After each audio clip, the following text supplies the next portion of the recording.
ग्रंथकार सभेला लिहिलेलं पत्र आहे, तुम्ही ते वाचू शकता।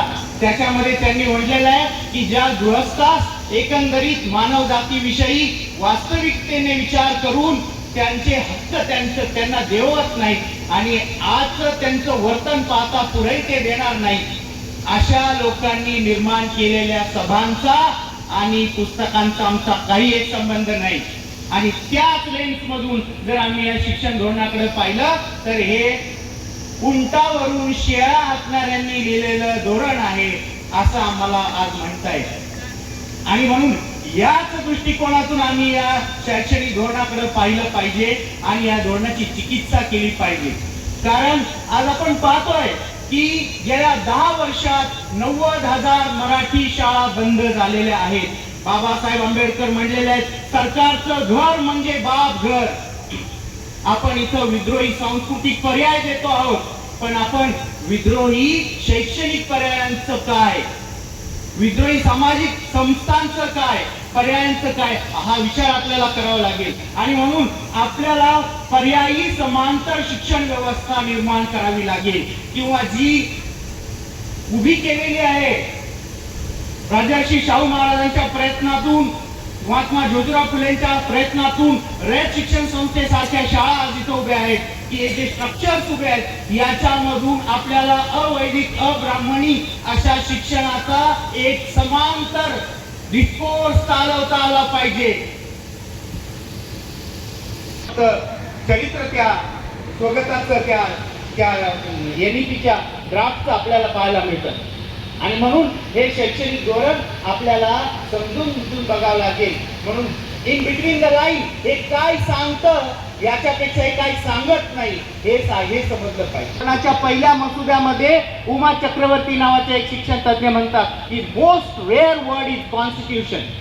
सगळ्यात कमी जो शब्द आहे तो संविधान आहे, संविधानिक मूल्य आहे।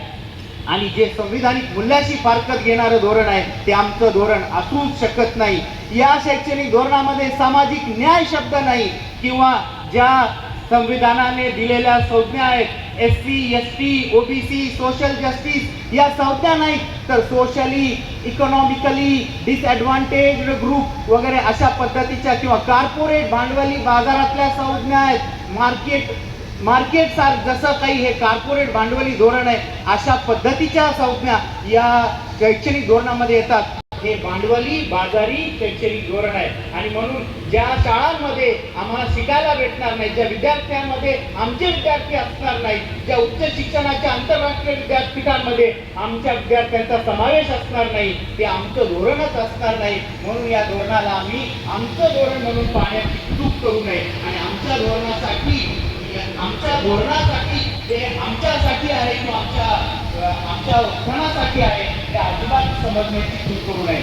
हे धोरण कॉर्पोरेट भांडवलदारांना पायघड्या घालणारं आणि त्यांना भारतीय शिक्षणाचा अवकाश निर्माण करून देणार आहे, की आज भारत सर्वाधिक तरुणांचा देश म्हणून ओळखला जातो। 2035 पर्यंत या देशामध्ये 50% तरुणांची संख्या असणार आहे। आणि कॉर्पोरेट भांडवली बाजाराला ही सर्वात मोठी संधी आहे या देशामध्ये एंट्री करायची। आणि म्हणून 100-200 बाहेरच्या विद्यापीठांना जर हे धोरण आपल्या देशामध्ये येऊन त्यांचं बस्तान बांधायला परवानगी देत असेल तर ते कोणासाठी केटर करतंय, कोणासाठी सर्व करते, कोणासाठी वाढवते। आणि इकडं मात्र वयाच्या 3ऱ्या वर्षापासून तिथल्या बलुतेदारी मधल्या व्यवसायांना सबळ धरून लहान मुलांना कौशल्य विकासाचं शिक्षण 3 टप्प्यात दिलं जाणार आहे। 5वी ते 8वी, 8वी ते 11वी आणि 11वी नंतर ITI इलेक्ट्रॉनिकचे कोर्सेस किंवा मेकॅनिकलचे कोर्सेस हे दिले जाणार आहेत। आणि म्हणून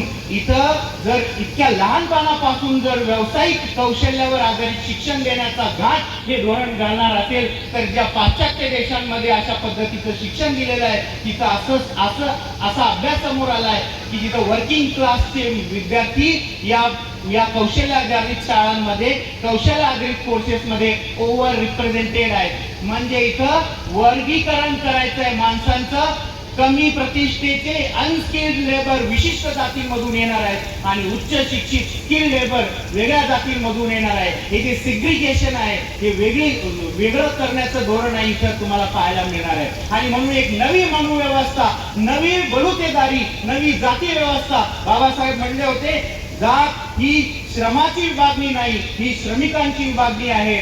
जर ही श्रमिकांची विभागणी जातीच्या आधारावरती हे धोरण आज करून पाहत असेल तर ही मनुस्मृतीची एक सुधारित आवृत्ती आहे. ही एक सॉफ्ट व्हर्जन आहे मनुस्मृतीचं, जे की तुमच्या मुलांना जैविक बुद्धिजीवी होण्यापासून रोखणार आहे. अंतोनिओ ग्रामशी नावाचा इटालियन शिक्षण तज्ञ म्हणतो जैविक बुद्धिजीवी हा तो बुद्धिजीवी असतो की जो संघटन बांधतो, रस्त्यावर उतरतो, केवळ डिग्र्या घेतो, नोकऱ्या करतो आणि व्याख्यानं देत नाही, तर तो बुद्धिजीवी या संज्ञेला तेव्हाच प्राप्त होतो जेव्हा तो जमिनीवरचे लढे लढतो. असे जैविक बुद्धिजीवी या शिक्षण व्यवस्थेतून होणारच नाही. अशा पद्धतीच्या सगळ्या ट्रॅप्सनी हे शिक्षण धोरण ठिकठिकाणी तुम्हाला बांधतं. म्हणून या शिक्षण धोरणाचा आपण करावा तितका निषेध थोडा आहे. एवढंच बोलतो आणि वेळेअभावी थांबतो. जय भीम, लाल सलाम. धन्यवाद सर. सामाजिक, शैक्षणिक, आर्थिक